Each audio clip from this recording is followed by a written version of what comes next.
Presidents, Prime Ministers, Kings and Queens on Global Player and hit subscribe. And the new episode this week is with David Starkey talking about King Henry VIII. Now, on Cross Question, in a couple of minutes' time, we have with us Lord Malcolm Offord making his debut on the programme. He's a Conservative peer. He's Minister for Exports and also for Scotland. Rachel Cunliffe is Associate Political Editor of the New Statesman. Tim Montgomerie, Political Commentator, Founding Editor of ConservativeHome. And Natasha Clark is with us as well, our own political editor. The number to call, 0345 6060 973. You can text 84850 and you can say, Alexa, send a comment to LBC, as well as watch us on Global Player.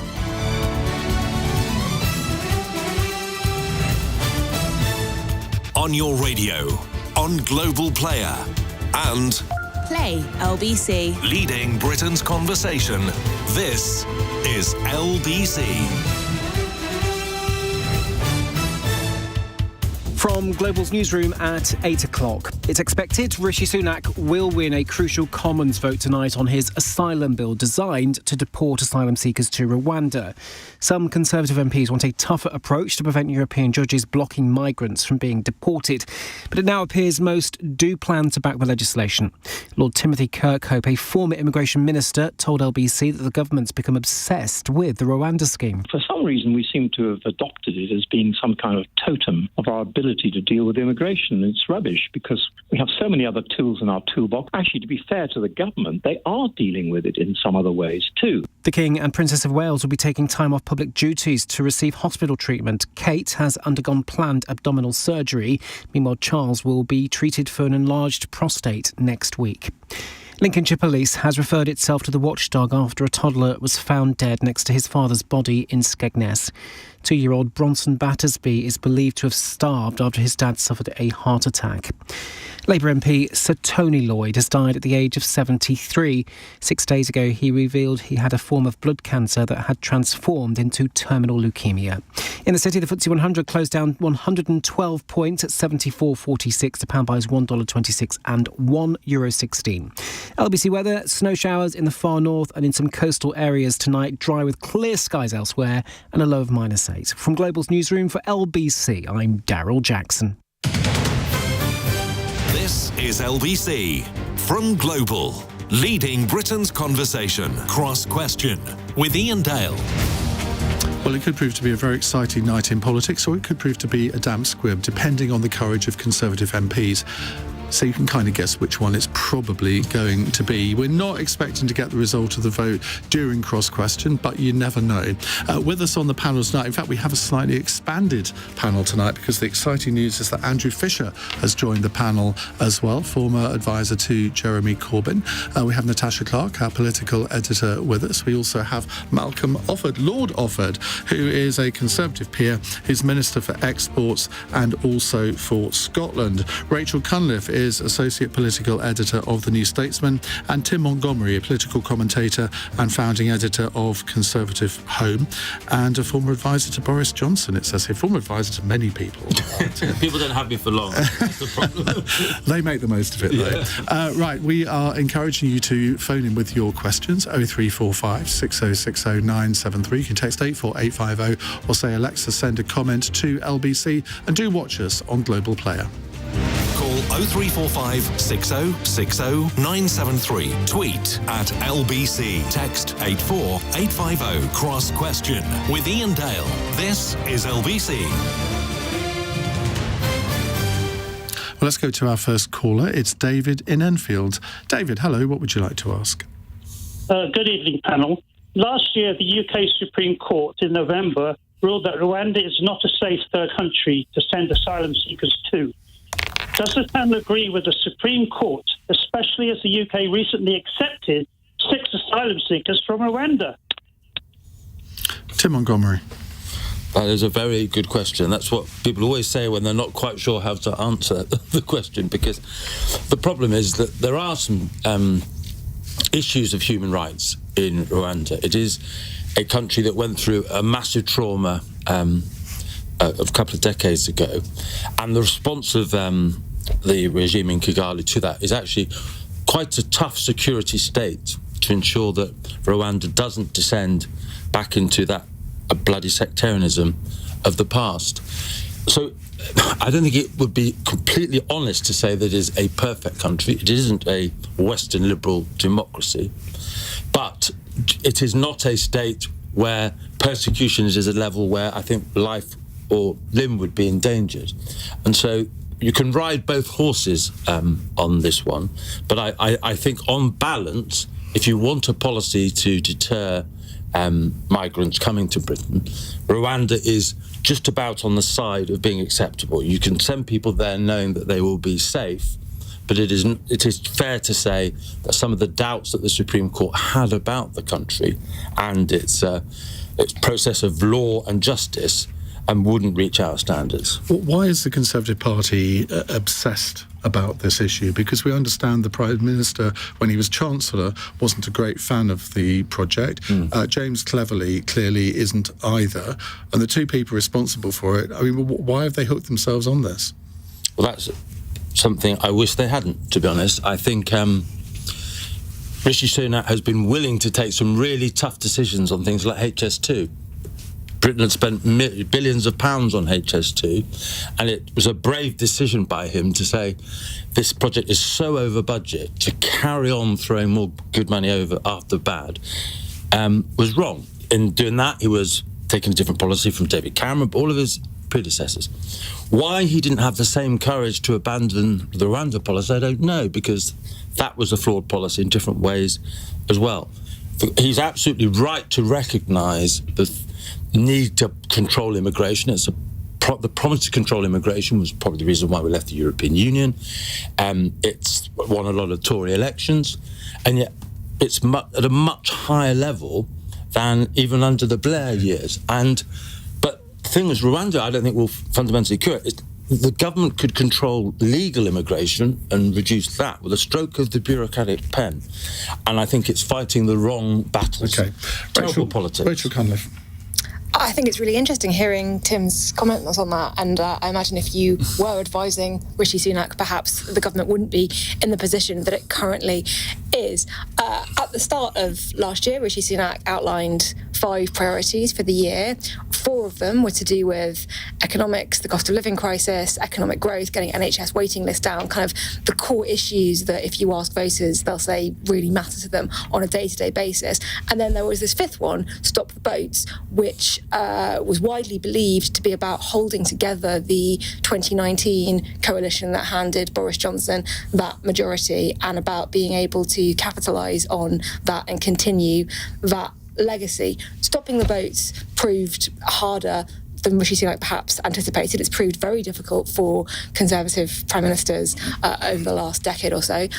And I think Rwanda, as a deterrent, became this totemic purity test almost, which the right of the Conservative Party could use to put pressure on the Prime Minister, and could use almost as the new Brexit. It was the new dividing line within the party. And I think a while ago, it stopped really being about a deterrent. How do you stop channel crossings? How do you make this policy work in practice? And started to be an issue of party management. And tonight, with this vote, you're seeing the culmination of those party management issues.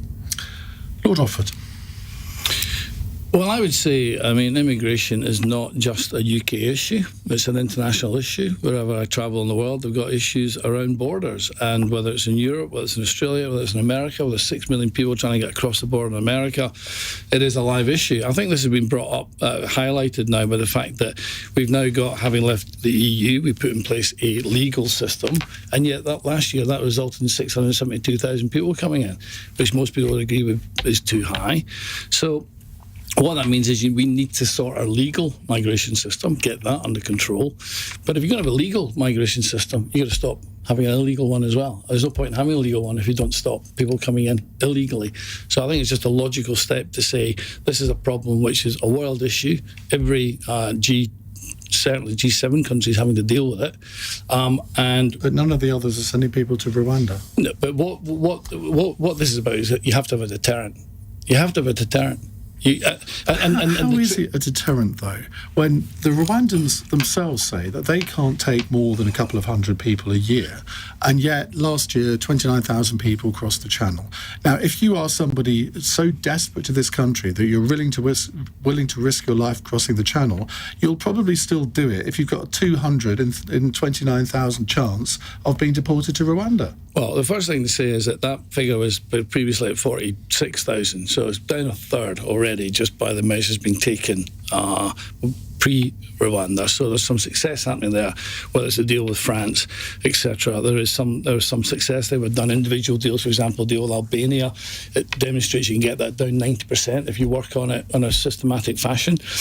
So it seems to me that we've got that underway, but that this is really targeted at the gangs. This is at the illegal people smuggling, the fact that people are getting on boats. You're not going to get on a boat if you think you're going to be deported immediately. It's going to have a major impact. Yeah, but you won't be. It's going to have a major 200 impact. of you might be, but the other 28,800 won't be. Well, I think the whole point is that until they actually see this actually happening, until a plane actually leaves with people, then people are going to take their chances. Do you genuinely believe that a single asylum seeker will be deported to Rwanda before the general election? Yes, I do. You do? Yeah. You don't think the courts are still going to... The issue with this bill is actually how to deal with all of the legal processes that are in place to stop that happening. And that's where the Conservative Party within itself has had to have this debate about how you deal with existing architecture around refugees, etc., human rights, etc., which was written, 50, 60 years ago before there was mass migration of people. And we've now got a different situation. We've got mass migration of people, 21st century problem. How do we deal with this? And so I think, therefore, by putting this bill through, this now allows the loopholes to be closed. Those people who come to our country who are in serious distress or in serious danger, we will always be hospitable towards them. But this right now is an illegal trade, and we've got to stop the trade. What about David's point about Rwanda not being a safe country? Well, I think the UN have judged it to be a safe country. The UN have got a refugee council that have been there, tested it, and declared it to be safe. And we're not the only people doing it with Rwanda, so I think we can look to that. Well, I think there's other countries looking at this. We now know that Germany's looking at how to deal with their problem. Denmark's looking at how to deal with their problem. I mean, it's quite innovative, you have to say, that we're trying to solve what is an intractable problem. And I think if we have some success with this, then I wouldn't be surprised if others followed. Natasha Clark, there was another way of dealing with this, wasn't there? Because as Malcolm just said, the numbers coming over the channel have reduced from mid-40s thousands down to 29,000, reduction of a third in a year. Let's say that reduction continues in the next 12 months. The government could have said, well, let's just everybody calm down, that this problem is being solved, the numbers are dropping, they're never going to go down to zero. Nobody ever believes that. They could have actually turned this round into a slight victory, couldn't they? Yeah, and the problem is that obviously, the government don't know exactly what the reason has been that has caused that number of reduction in the numbers. They will argue that is partly down to the deterrent of the Rwanda flights. They will say that it's partly down to putting migrants on barges that look very unattractive to people coming here rather than the hotels that many people have been put in before. But just going back to the original question that the caller put to us, the Supreme Court did rule that the Rwanda was not safe because of the risk that they might get sent abroad or back home to another country that was unsafe. And I don't believe that we've actually really addressed that in what the government has been doing. And I still think that there is a risk that this gets bogged down in the courts for those reasons. And the reasons the Supreme Court also talked about is that Rwanda, like Tim said, I think earlier, that there are problems in the judicial system with Rwanda. It did feel to me that reading that judgment that it did not feel that Rwanda was a country that was ready to take on a process like this. Sarah in Oxfordshire has got a follow-up text question which we put to Andrew Fisher. In light of the live footage of the mainly men on the dinghy crossing the channel today, what can really be done to stop the boats? How exactly are Labour going to smash the gangs? I don't think Rwanda will be a deterrent, but Labour have no answer either. Andrew? I think that's probably true. I don't think anywhere in the world does. But I don't think the answer is a deterrent. I think we're asking the wrong question. What deters people from seeking asylum is not having to flee war and persecution. Tackle that, and you don't have But that's a asylum long-term seekers. thing. Of course it is. There will always be flashpoints where people want to leave their country for whatever reason. Yeah, absolutely. And there are two separate things we're talking about here, which we haven't really separated out, which is migration and asylum. And they are two separate things. They're governed by two separate sets of laws. 70% of the people that crossed the Channel last year, that 29,000 you referred to, were approved as valid asylum seekers by the Home Office. They are not illegal migrants. They are, in the vast majority, people seeking asylum for which there is no legal route to get to this country because they are coming from Afghanistan, where the existing legal route is very small and doesn't apply to most people. You've got people from Eritrea, where there is no legal route, Iraq and Iran, where there are no legal routes to get to this country. So if we want a safe system, look at what we've done with Ukraine. That's worked. There's no people from Ukraine getting on boats to come to this country because we've said you can come here, you have in-country or third country applications, then you're approved, then you come here and you can get on a ferry or a plane or whatever. Now, we're not saying that to those people, and therefore we're forcing them onto boats. So people from Eritrea and Iraq and Iran, which we all recognise, the Home Office recognises, is not safe. We're saying, well, you can take your chances and maybe drown in the Channel, and that's fine because we're trying to deter you because we don't really care. And that's the problem, and that's what we're not addressing in this debate, I think. Rachel Cunliffe, do you think the question here, Sarah, is fair in what she says, that Labour have no answers to this, apart from saying, well, we want to hunt down the gangs more, as if that's not already happening?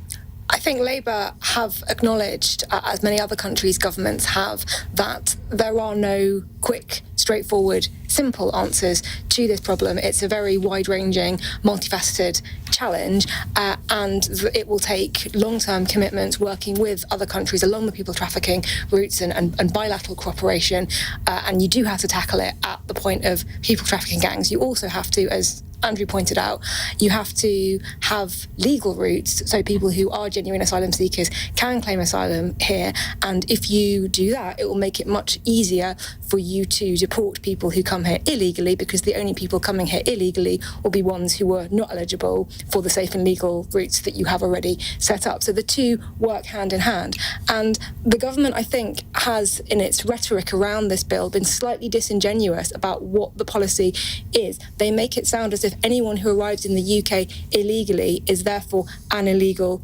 migrant. Well, if there are no safe and legal routes to claiming asylum here, coming here illegally is the only way that you can do that. And if your claim gets approved, you are not an illegal migrant, you are an asylum seeker.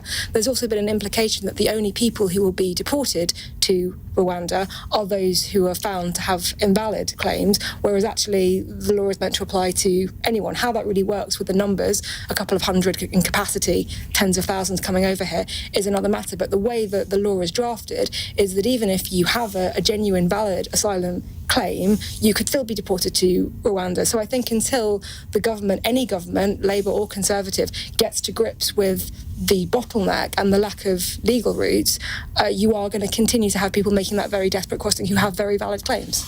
Someone's so insistent they've sent the same text at least 3 times. Why have we given asylum to people from Rwanda? I mean, Malcolm, that is surely proof to many people that Rwanda can't be a safe country. Last year we gave asylum to 50 people from Rwanda. I mean, so most people think that's bizarre. Yeah, I don't know the specifics of that. I'm not a Home Office minister, so I don't know. But there must be an individual case that was met. I don't know. I can't answer the specific case, but there must be a reason for those particular cases being assessed. It's not just one, it's 50. Well, as I say, I don't know the particular case on this, but what I would say is that we do have legal migration to this country, which is too high. It's 672,000. So there's legal routes coming in. So, and that is what's being addressed. That is the issue. That is the live issue, which is now being addressed by the government. And the result of that, therefore, is if you're going to tighten up and have a proper legal system, you can't then have a loophole. You can't have illegal. You've got to tighten up. You've got to have a deterrent on illegal, and that's, I think, where this has come from. I mean, in some ways, you could argue that it's nobody's fault because the economy needs that number of people, otherwise they wouldn't have been given the permit. So the government can trumpet saying, well, we are going to get that number down, but that will actually be to the detriment of the economy, surely.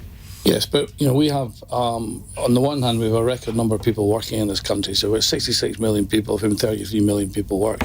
That's a record number of people working. But we also have a lot of people in our population who we need to help to get back to work.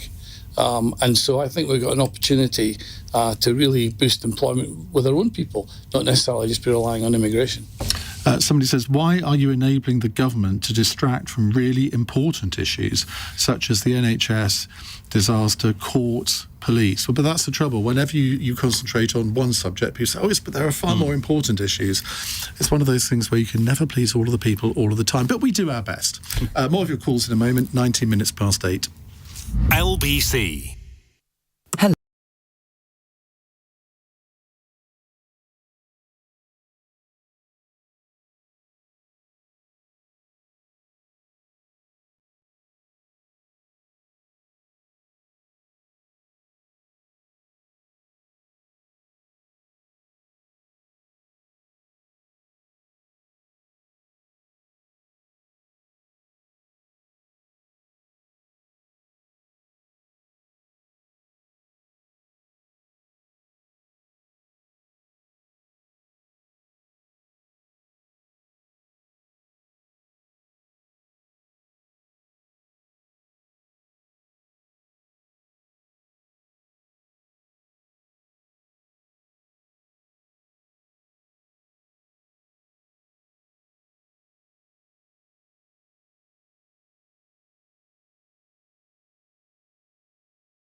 Past 8. With us in the studio on Cross Question for the first time, we have 5 panellists who include Tim Montgomerie, Conservative commentator, Rachel Cunliffe, Associate Political Editor of the New Statesman. What does associate mean? It means that I'm quite important, but not like political editor important. So you're not as important as Andrew Marr? I'm not as important as Andrew Marr, yeah. Okay. We have Natasha Clark, LBC's political editor. She's not an associate anything. She's the real deal. I'm the real And we have the real deal government minister in Lord Malcolm Offord. He is a Conservative peer who's a minister for exports and also for Scotland. What did you do before you became a peer and a minister? I had a business career, worked in the city. So I came down from Scotland in 1987, Big Bang was 1986, and I read in Encyclopedia Britannica that London had the densest population in the UK. In so many ways. So I thought I'd do well there. You need to get Malcolm back on to talk about his car collection at some point. Oh, you've got a car collection. Is that insider knowledge you got there, Tim Montgomerie? I don't know. I'm just wondering. My partner has a car collection, but I suspect it's not as valuable as yours. And Andrew Fisher is here, former advisor to Jeremy Corbyn and a left of centre political commentator. Shall we leave it at that? Right, let's go to now. By the way, MPs are back in the Commons. The Home Secretary is speaking. Natasha, before we come to our next question, just update us on the process that's going on at the moment, because they've started debating the third reading, so that presumably means all the amendment votes have now finished. Yes, that's right. All the amendments votes have now finished. There have been 2 that MPs have backed, but they are very technical. It basically just says Rwanda is safe. That's really the whole point of the bill anyway, so it doesn't really add anything to it. But yes, all of those amendments that Robert Jenrick, that the right of the Conservative Party wanted to put forward, they've all been not accepted. I think the biggest rebellion did come from that one we were talking about earlier, that Robert Jenrick amendment on Section 39 orders, which would have given ministers the power to automatically block those orders coming from Strasbourg courts. Now, that was the biggest rebellion that we saw from the Conservative Party, but yes, none of them are passed. Now we're on to what is called the third reading, which is the final vote before it gets kicked off into the House of Lords, where who knows what they're going to do with it there. But yes, this will be about up to an hour of debate here. Probably won't be a full hour of debate, because I imagine that they will want to get those votes done and out of the way. Now, we are expecting Rishi Sunak and the government to comfortably win those after that rebellion has dissolved this evening. After a meeting earlier today in Parliament, most of them decided they were going to back the government. I imagine we will see a small number of Conservative MPs decide to vote it down. We know Danny Kruger, Miriam Cates, Sir Simon Clarke have all said that they will vote against this bill at third reading, but that is not going to be enough to overturn the government's majority. Around 30 Tory MPs will be needed to do that, and we are not expecting that to happen tonight. So if the third reading started and the Home Secretary is on his feet now, I can see presumably opening the debate. The third reading vote should come in our 9 o'clock hour. That's right, yes. It should be around an hour, perhaps a little bit less, before that vote takes place. And obviously they are trying to speed it up. And I think I think we'll see it around 9:15. Right. Let's go to Stephen in East Grinstead. Hi, Stephen. Hi. Good evening, Ian. Good evening, panel. Would the panel vote for a government that removes the protections the ECHR also provides to protect us, the British people? I'm thinking of our human rights, workers' rights, etc. So the former Immigration Minister Robert Jenrick said in the Commons today that Britain staying in the European Convention of Human Rights is not sustainable. I wonder if there's going to be a lot of pressure for the Conservatives to include a commitment to leaving the ECHR in their next manifesto. Malcolm Offord, what do you think? Well, we were a co-owner. We wrote most of the ECHR. We invented human rights, something called the Magna Carta. Britain has got a very proud tradition of human rights. That's why we are the country that we are. Now, the ECHR is something that we've signed up to. It's an international body, in the same way we sign up to UN treaties, etc. But as I said before, some of these treaties now need to be reviewed and revised, and they need to be updated. The whole point of this bill was to say we are not going to step outside the lines of international law. We are Britain, and we stay inside the international red lines. But that, where it's throwing up anomalies, for example, in the situation where we've got a whole bunch of legal loopholes preventing us being able to control our borders, we have to do something about that. So this bill, I thought, was quite a clever solution to say we're still inside ECHR, but we can disapply. So we'll have a pick and mix. We can disapply under ministerial direction where we need to protect our borders, and I think that's a reasonable compromise, which does not take away from the fact that we're a signatory to ECHR. But it does. That's the we point. would always protect you can't sit there and say, well, we are members of it, but we're going to ignore bits we don't particularly like. But in this particular issue, we know that the loopholes that are coming through are being exploited by lawyers to keep people in the country who are not legally able to be here. And I think it's a perfectly reasonable response to say we close these loopholes. OK, Andrew Fisher. Look, we joined the European Convention on Human Rights, I think, if I'm not mistaken, under the government of Winston Churchill after the Second World War in 1951 to 55, in that government. So it's bizarre to hear all these Tory MPs going, this awful European Convention on Human Rights that Winston Churchill signed us up to, it's terrible left-wing nonsense, and all these lawyers are exploiting it. It's really bizarre. And if we left it, it would put us in the company of Belarus and Russia in continental Europe. They are the only two countries outside of the European Convention in the whole of continental Europe. But Is it's that fair the to company point we out want to that keep? there are many other countries all around the world that obviously aren't members of it because they're not in Europe. But they do have their own human rights laws. Why shouldn't we have our own?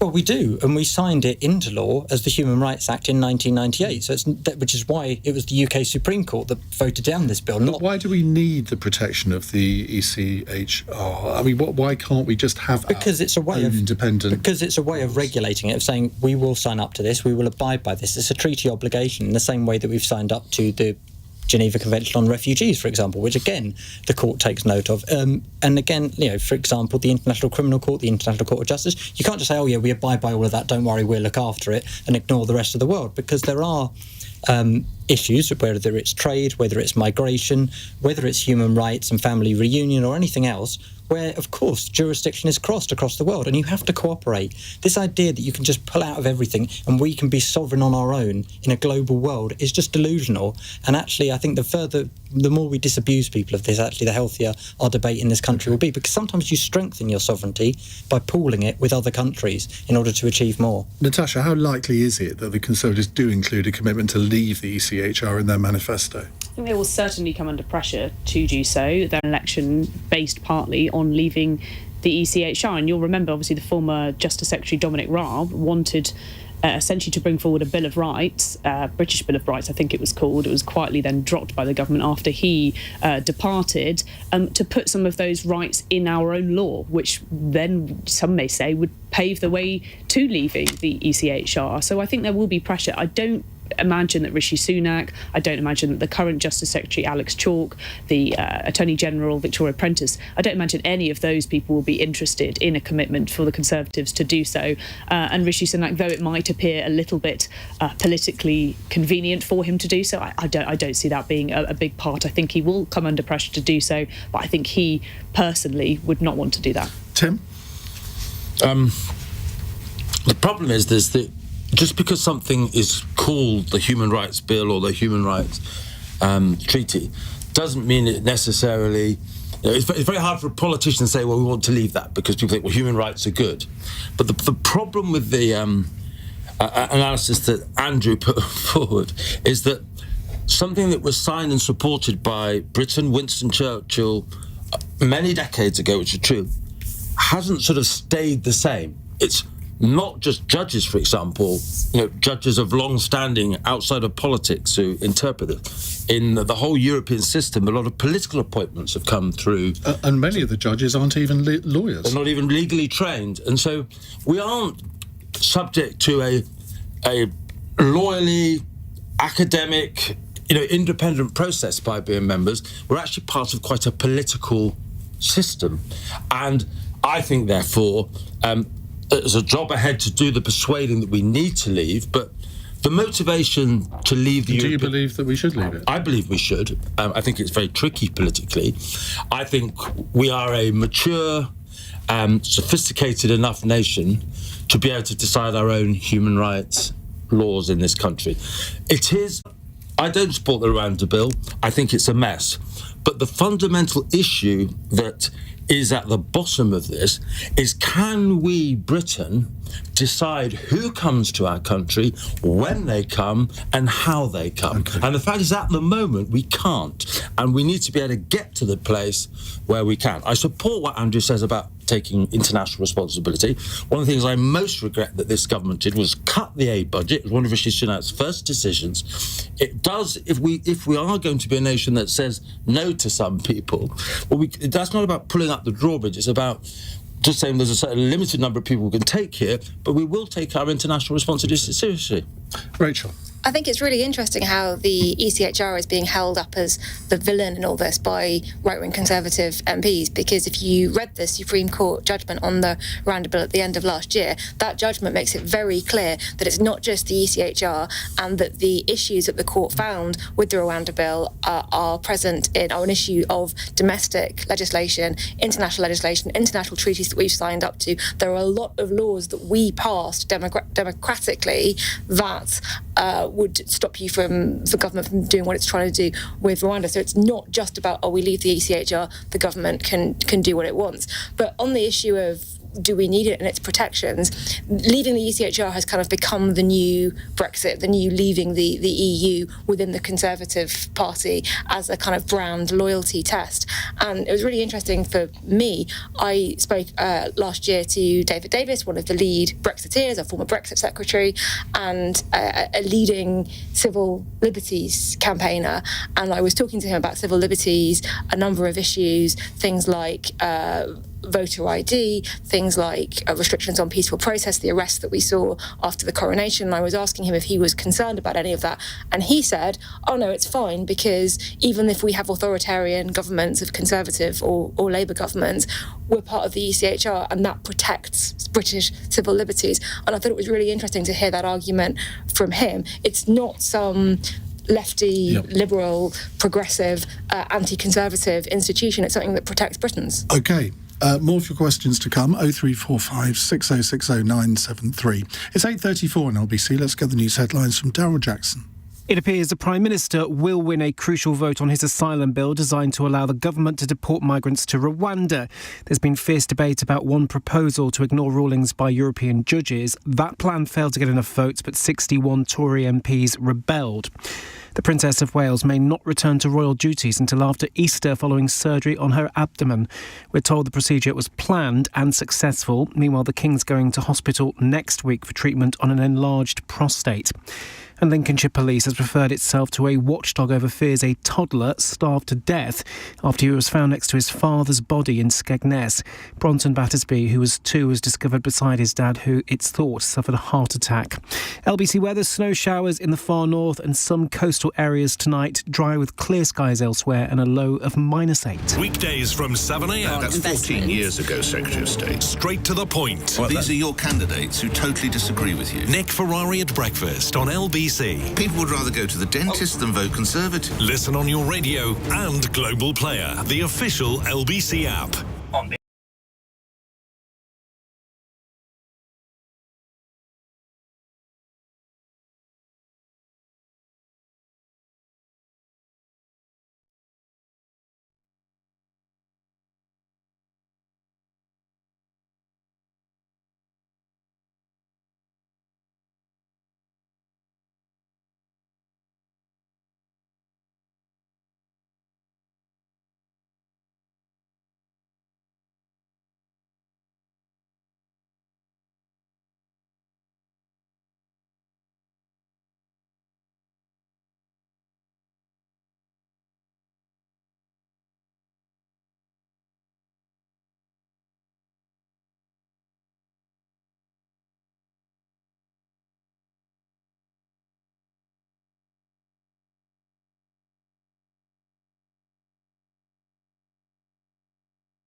have with us on the panel, if you've just tuned in, Lord Malcolm Offord, Conservative peer. He's Minister for Exports and for Scotland. Just on exports, how's that going now? Good.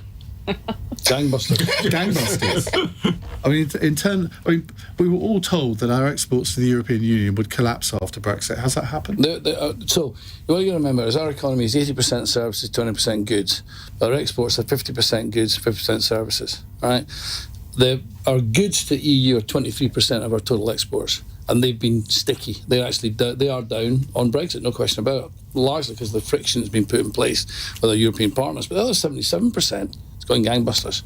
We've had a big bounce back in the last 2 years. I think the opportunities for trade are absolutely fantastic for UK.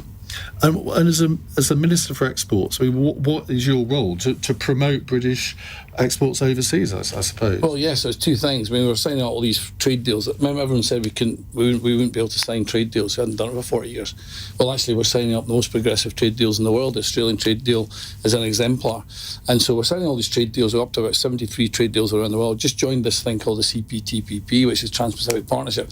Last time I looked at the map, Britain wasn't anywhere near the Pacific. Right? And yet that's the fastest growing middle class in the world, and we've got access to that market we couldn't get to. We're in the EU, right? So my job is therefore to promote the fact that you can go and sell to Vietnam, you can sell your products in Malaysia, you can sell them in Mexico. And here's the thing, within the UK, only 10% of our companies are exporting.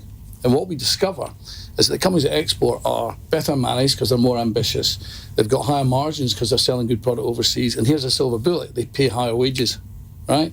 Now, if 70% of these companies are outside London and South East, that means these companies are in real places like Bathgate and Barnsley, right, and Carlisle, which employ real people, and these are the best jobs you can get in those communities. So we can get more companies exporting, we will make this country more prosperous, and that is my job. I think real people do live in London and the South East too. I'm just making a point being wrong. Also, we have with us Tim Montgomerie, Conservative commentator, Rachel Cunliffe from the New Statesman, Natasha Clark, who is our very own political editor, and Andrew Fisher, former advisor to Jeremy Corbyn and political commentator.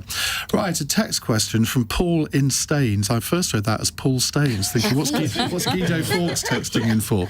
It says, with the billionaires at Davos begging for their wealth to be taxed and wealth inequality continuing to spiral out of control, why do politicians, media and think tanks continue to push ideas like capital flight? Andrew Fisher. Well, I think it's a good question, Paul. Let's explain what capital flight is. Capital flight is the idea that if you put taxes up, all the rich people will leave, which has proved to be nonsense. I mean, for example, Britain has the lowest corporation tax in the G7, so all the other major economies have a higher nominal rate of corporation tax. Their companies haven't left. In fact, most of them are growing better than us. It is discouraging some companies from investing in this country, isn't it? The fact that corporation tax is the lowest in G7. But it's gone up from 19 to 20. It hasn't really. I don't think it has affected that. I mean, Lord Offord here was just saying how wonderful our companies are doing, so I don't think it is. Was it not AstraZeneca, the big drugs company that recently left? They went to Ireland. Yeah, because of that issue. Yeah. Exactly. Well, that does happen. But look, but then you could go to other countries where it's 0% as well. But there's a reason why companies want to come here. So we've got a skilled workforce, and that's paid for by our taxation. There are swings and roundabouts, and it depends what you want to do and what you want to be based for doing. Most of the countries that are based in very low tax areas are because they're doing financial services that can be done on a click of a button anywhere really in the world, and actually they're almost boilerplate addresses, and they're there to dodge tax, and that's something that the world has got to tackle together. But on individuals, which I think is what Paul's question was about, there was this group called Patriotic Millionaires that came out today and said, look, we are very rich people, we want to be taxed more, we've got lots of money. If you look at the Sunday Times rich list, we're all suffering, we've got in the cost of living crisis, our wages are going down, our incomes are going down in real terms. But the 500 richest people in this country added £33 billion to their wealth last year. £33 billion in 1 year. They could afford a bit more tax. And there's nothing to stop them paying it voluntarily, is there? But there is. Well, I mean, look, today 250 billionaires and millionaires attending the Davos summit. have signed an open letter calling Proud to Pay, which says, our request is simple. We ask you to tax us, the very richest in society. Those signing it include Abigail Disney from that family, along with the actors Brian Cox and Simon Pegg. Oh, God save us from actors. I mean, if they want to pay more of their wealth in tax, they could easily donate it to good causes. But that's not tax, is it? That's giving to charity, donating Well, they it to could good write a cheque to... who's the Chancellor? Jeremy Hunt. I don't think he's lacking. He's got an entire property empire as well, leaving aside people who've got cars and everything else. I know that's not a topic we're going to discuss. So, sorry. But, you know, there are people with lots of wealth that isn't being taxed. So, for example, if you make your money, like Jeremy Hunt does on the side, from his property empire, he is paying capital gains tax on that. Now, that's charged at a lower rate than actually if you go out and work for a living. Why is that fair? You know, equalising capital gains tax would be a really progressive way of capturing some of that wealth that's being made by people with lots of money. Tim Montgomerie, the Conservative Party, is now a high tax party, isn't it? Something unthinkable even a few years ago. I don't agree with Andrew on everything, but I think there is something in what he says about the nature of what has happened in recent years, you know, particularly with things like quantitative easing. There was, to get us through the crises we've had recently, we made some policy choices that I think were the right policy choices fundamentally, but they had some side effects, including the inflation, for example, of property values. So the rich really did get a lot richer. And I think when the Conservative Party wanted to sort out social care recently, the tax they chose to address that was an increase in national insurance. That people, the working families in this country, are being clobbered with a lot of income taxes. The right choice, I think, post-Brexit, for a party that's looking more to address the concerns of blue-collar voters, would have been, for example, a couple more bands at the top of council tax. There are ways of taxing people who are doing better. I don't, you know, I think Andrew would probably go a lot further than me, and I think there is a danger of brain drain and capital flight. We don't want to punish the wealthy for doing well, but we do want them to make a fair contribution. Getting that balance right is important, and I'm afraid the reason I think the Conservative Party doesn't go down that path is because most of the better off people are older, or the older vote is so important to the Tory Party. But if it's to have an electoral future, as well as building more houses, it does need to be fairer in the distribution of tax and responsibility across the generations, and we haven't got there yet. Right, we're going to get answers from our other three panellists in just a few moments, but I can actually go to one break on time in this programme. It's 8:45. LBC.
8:48. Natasha Clark, can we get an update on what James Cleverly and Yvette Cooper have been saying in the Commons? I know you've been concentrating on what we've all been saying, but any little snippets you've got for us? Yes, so James Cleverly, the Home Secretary, now sort of trying to wind up the debate in the House of Commons before we have that all-important third reading vote. We've also been hearing from Labour's Yvette Cooper. She says the Conservatives and the Prime Minister's authority is in tatters after days of Tory chaos. Now, obviously, this is the time, if it were squeaky bum time for the Conservatives tonight, this is when we would start to hear some panic from Number 10. We would start to hear some panic from James Cleverly, him probably trying to give some more warm words to those Conservative rebels to try and persuade them either to, to basically stand down from the edge. We have heard from Sir Bill Cash, obviously veteran Tory MP. He has said he is going to vote against the government tonight. He says he can't support the bill as it stands. I think that's probably not a surprise, bearing in mind most of us on the panel know exactly what Bill Cash thinks about these things. I wonder if we've heard, I don't think we have yet heard how people like Lee Anderson are going to vote, the former Conservative Party Deputy Chair, and Brendan Clark-Smith, who obviously resigned last night. I think they would probably look a little bit silly if they did not vote against this bill, but then they did in their your words, not mine, Ian. They did obviously in their. She's got to keep her contacts. Oh, exactly. But they did last night in their resignation letter, which was a joint letter, maybe to save paper or to save time. I don't know. Or because one of them couldn't write. Oh, look, you're so mean. You're so mean about these people. Who I'm sure. Have you ever met either of them? They're perfectly lovely gentlemen. Brendan Have you ever met Clark-Smith, them? he does come on cross-question, and he's a very, very nice man. Lee Anderson. Anyway, let's move on. I've forgotten where we were now. We haven't actually gone to anyone on the next question, have we? Because I haven't read it out yet. It is from Eve in Solihull, who says people who want to. Oh no, we were going to go to you three because you hadn't answered about the devil's question yet. I'm all over the place tonight. Rachel.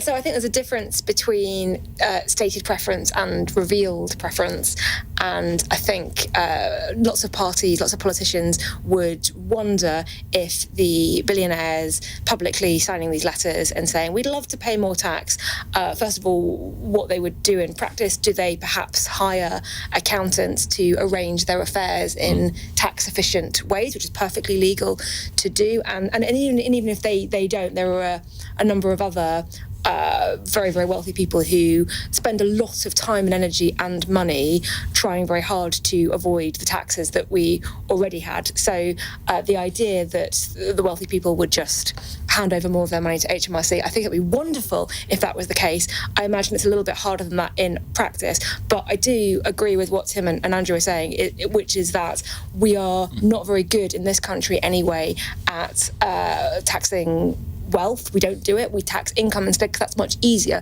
It's much easier to take money off somebody's payslip, and the way our tax system is geared at the moment is very punitive to younger working people, particularly people who are struggling to start families, struggling to get on the housing ladder, and very, very generous to older, wealthier people who perhaps have enjoyed substantial housing wealth, not really through their own hard work, but through being able to buy a property at the right time before there was huge house price growth. And if we could find a way to kind of tap into that and to say, you kind of had this advantage, you didn't really earn it, could you give some of it back for younger generations so that they can enjoy the advantages that you did?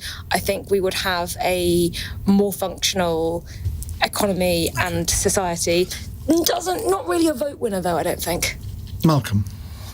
Well, as we said earlier, we've got 33 million people working in the UK, which is at a record high, 66 million population, and out of that ecosystem we get 1,000 billion pounds of revenue, tax revenue, 1 trillion. And that makes us the sixth biggest economy in the world, and that makes us a wealthy nation, and that tax is now a record amount. You add in the fact that in income tax, the top 1% population pay 30% of income tax. So they're already paying more of that. They're paying the biggest share. They have the broadest shoulders, that's the words we use, and they pay their biggest share. So it's a matter of judgment as to how far you push that, isn't it? We're talking about some of these people who are super wealthy. Super wealthy are in a different category. But we're talking about people who are what you would describe as middle-class people, whose taxes at the highest level it's been. And, there is the Laffer curve. We know about the Laffer curve, which is one of these things that in the UK, we can't seem to collect more than between 33 and 35% of GDP. There's just something that happens when you push taxes up, you collect less. Okay, so it's a phenomenon that happens all the time. We've got a point right now where we're raising a lot of tax. We borrow about 130 billion on top of that, 5% of GDP. That is actually a reasonably controlled place, where the economy is actually in quite a good place for that. And I just think we've got to be careful about pushing those tax rates any higher. But given that, inflation has gone up again today. By 0.1%. Yeah, but it's still 2.5% in Germany. It's still a rise. And that inflation has eaten away at the thresholds, because the government hasn't put the thresholds up before you pay like 40p tax or 45p tax. So a lot more people are being dragged into higher tax bands. Inflation, if it doesn't go down further, is still going to threaten the Conservative economic record come polling day, isn't it? Well, that's why the Chancellor says the best tax cut you can give anybody is get inflation down. And we got it down from 11.1 to 4%, 3.9 going to 4%, or 3.9 going to 4. It's a tiny adjustment. But in the direction of travel is right, and the OBR is still saying that will come down over the next 3 years down to 2%. That is the best tax cut you can give anybody. Right, I'm going to excuse Natasha from this question because I want to fit one more in before we finish, and it's from Iain Solihull. People who want to bother women going into an abortion clinic will still be allowed to do so despite a pledge to ban this. Can that kind of behaviour ever be justified? Now, MPs from all parties voted last year to outlaw protests within buffer zones of 150 metres around abortion clinics. But the iNewspaper has seen a draft of new Home Office guidance which says that informing, discussing or offering help in relation to abortion would still be allowed within the buffer zones, as would silent prayer. Now, bear in mind, we've only got about 4 minutes to talk about this. I'll be grateful for relatively brief answers. But, Rachel, can I come to you first? I agree with Iain Solihull. I think the idea that anyone thinks they have a right to harass somebody for their private medical decisions, harass staff who work in these places, and harass women trying to access medical care that they think they know that woman's situation better than they do. I think that's absolutely abhorrent. We wouldn't have that with any other aspect of healthcare. We wouldn't have Jehovah's Witnesses allowed to harass people getting life-saving transplants or blood transfusions. On the issue of silent prayer, of course you can pray for someone in any situation. You don't have to be within 150 metres of them to pray for them. You can pray for them silently in the comfort of your own home, in your place of worship. You don't have to harass them when they're seeking medical care. Tim Montgomerie. Well, abortion is a legal right in Britain, and people should be able to access that service. But Rachel and I have clashed on this issue before. We have a very different view on it.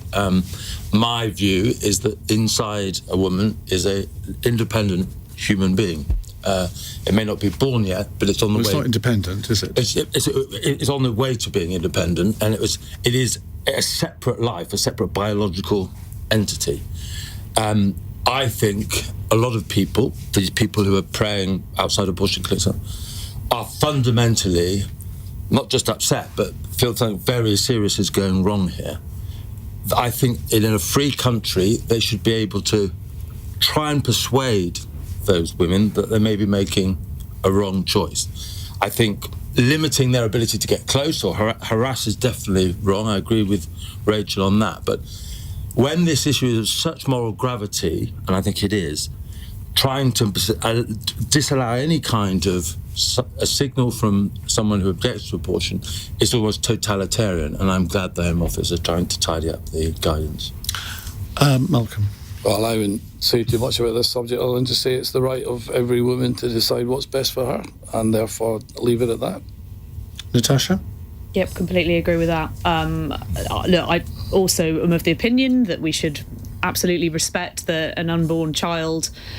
It is life, for sure. But at the end of the day, I think, like I say, women should have the choice to make those choices themselves and do that without fear of being intimidated at the point of being able to make that decision. A woman going into an abortion clinic has not they have been thinking about that decision for a very long time, have been considering it, have weighed up the pros, the cons, all of those options, and they will be going in there to make their own decision for the life and the health of their own bodies, and that should be respected.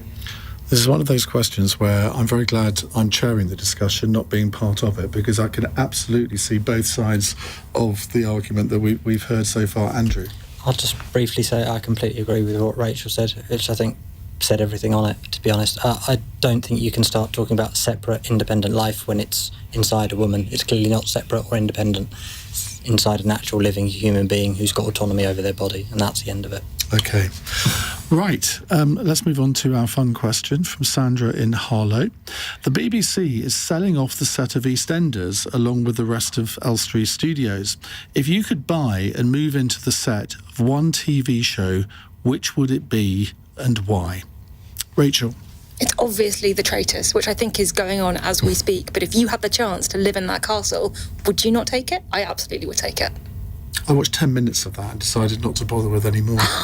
It's Ian, brilliant. wrong. It's so good. It's so good. Also, the castle is beautiful, just for all of our listeners that may have not seen it. It is gorgeous. Natasha?